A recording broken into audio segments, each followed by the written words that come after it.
Hey guys, and welcome back to Long Range Precision Shooters. I'm Duncan, and today we're here for another episode of Through the Scope Stage Breakdown, where we run real stages, on the clock, on camera. Today we're going to show you some easy tips and steps on how to conquer the infamous spinner stage. Enjoy.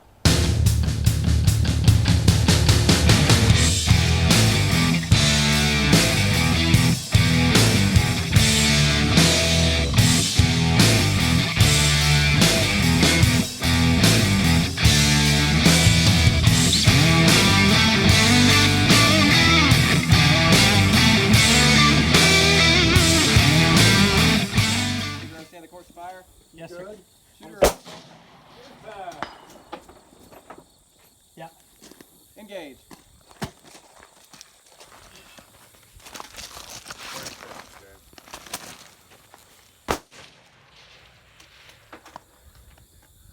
He's 7. Right? You're 7?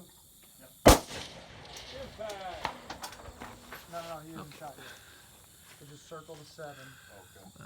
And then just hold off. No, Okay guys, here we go, spinner stage.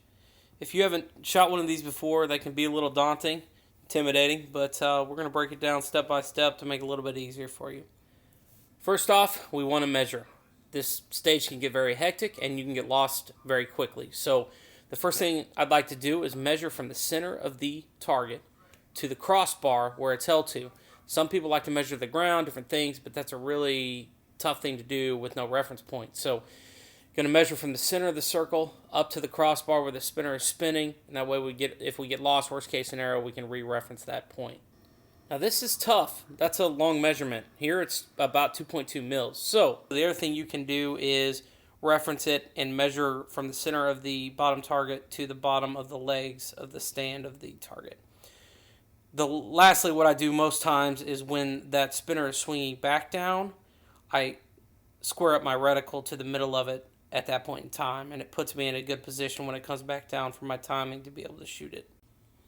Now think about this like throwing to a wide receiver. Okay, if you've got someone on a dead sprint and you rear back to throw the football to them, you're not going to throw it where they are right now. You're going to throw it to where they're going to be. It's the same concept with the spinner. You want to wait until that plate gets about 45 degrees.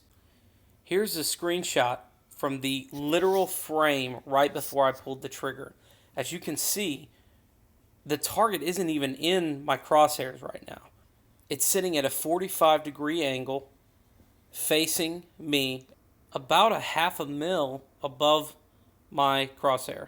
Now, again, this is on the very last shot that actually got it spun, so it's going the fastest, so I was a little more aggressive here. But this stage is really a feel thing. I would hold true to the 45 degree rule, and you should have success on the stage. But let's watch me run it, see the timing for yourself, and again, guys, like anything else, you just have to get out and practice on these sort of things and shoot these stages. They're a lot of fun.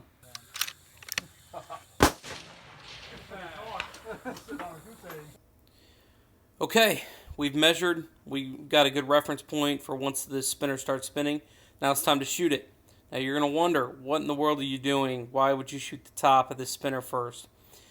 I've run a spinner a number of times, and the only time running a dasher, which is a much lighter impacting round, I've ever spun it in 3 was when I shot the top of the spinner and then with a very quick follow-up shot the bottom.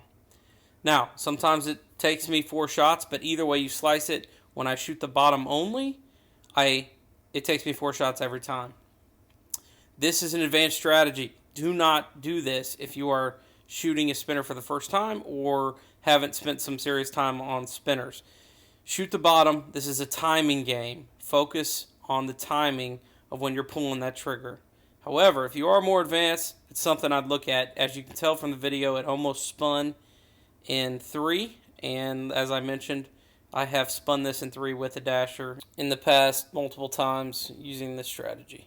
These stages are set up a number of ways, but this particular one was set up where you had to spin the spinner before you could engage the other target.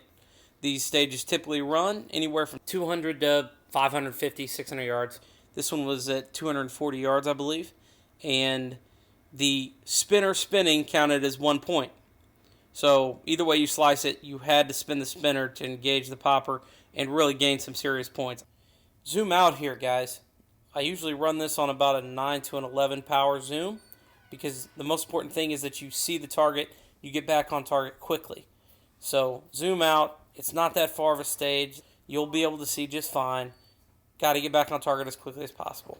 I ended up with a 7 on this stage, which tied for the high score of the day. Let's look at how I engage a spinner, my timing of it, and then we'll talk through what I do at the second half of the stage on the remaining target. Impact! Impact! Alright, shooter ready. Shooter ready. Impact! You tell engage whenever you get on the stopwatch. Okay. Impact! Spot it! Popper! Okay, hard part's over. Spinner is spun. The second half of this stage is all about fundamentals, focusing on trigger pull, making sure you get your hits. You are in no rush whatsoever here. The rush part of the stage is over. So really bear down and focus. Like I always tell everyone when they run these sort of stages, don't give away free points. Take your time, good trigger pulls, good fundamentals, get solid hits. I ain't no good.